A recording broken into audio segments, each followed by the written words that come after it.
Hi, over here we're joined with Philip Weiner, CEO Asia at bolttech. So Philip, I have a few questions for you. So firstly, congratulations on your Series C close. That's amazing. What are your top strategic priorities following this round of funding? Brilliant. Thanks very much for having me, Rachel. It's great to be here and very exciting that we were able to announce our 147 million capital raise at 2.1 valuation. So really, really exciting times. The purpose of the capital raise is to get that bolttech rocket ship going faster and higher than it was going. And so, some of the ways in which we're using the capital in order to achieve that. First, we're going to be investing in our current business, our current market, making them stronger, better, faster than they were before. We're also going to be entering into some new markets, so look forward to those announcements soon. Then there's the Sumitomo JV that we recently announced, and so we'll be using some of this capital to kickstart that and get it off the ground. Then we're going to be putting a good chunk aside for R&D, particularly on the data and AI side, because that's a big area of potential future growth. Well, it sounds to me that there's a lot of planning that's already happened with this amount of capital that's come in. So next question as well, what sets your platform apart at this stage of growth, and how will that evolve as you scale further? Great. I think as I think about our platform and what sets it apart, the first thing is that we are really an enabler, not a disruptor.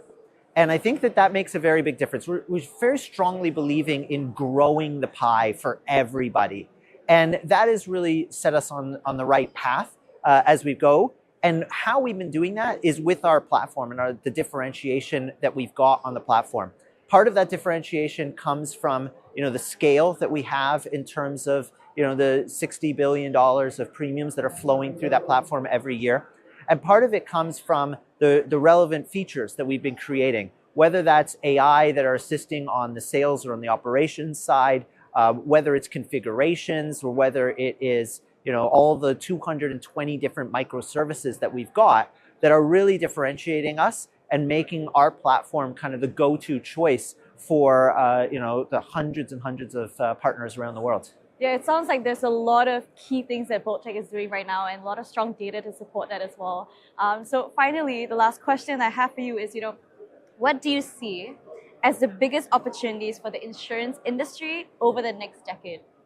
Yeah, I think that there's a lot of opportunity for insurance industry. If we think back to the roots of insurance industry, why do we exist as an industry? We exist to help customers in their needs. Right? And they have a certain amount of needs, and there's also a certain amount of insurance. And the difference between those two things is often affectionately called the protection gap by the industry. And the opportunity is really there to close that protection gap to help people. And how we do that, and what I see is some of the macro trends that are driving that. One of the trends is sort of what I was already talking about in terms of the AI, right? Whether it's agentic, predictive, generative, all three of these, and in particular when they work together as a team, are going to make it a lot easier, faster, and cheaper for customers to get insurance. And the cheaper is a key one because that helps allow more people to access insurance and close that protection gap.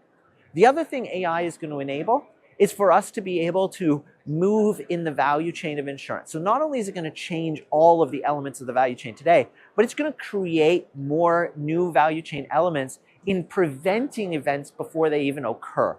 So I think that is a really key thing in across all of the insurance industry. We would all rather have prevented the damage from occurring in the first place. And so this kind of predictive and preventative technology as part of AI. The other macro trend that I think has been going on for the last few years and really has been the wave that bolttech has ridden is the growth of the embedded insurance space. Embedded insurance has been proven as a really good way to reach underserved customer segments that weren't being spoken to by the traditional insurance distribution. And it is predicted this is going to be one of the macro growing areas of the future. And I think that wave of the future, being able to have the conversation at the right time with the right person, with the right product, I think that's going to be a really powerful feature as well and a powerful macro trend of the. Yeah, it sounds to me like bolttech is really trying to add as much value as possible at every single touch point, especially looking to embed it as well at this moment. And so thank you so much, Philip. And this is Philip from bolttech. Thanks, Rachel. It's been my pleasure.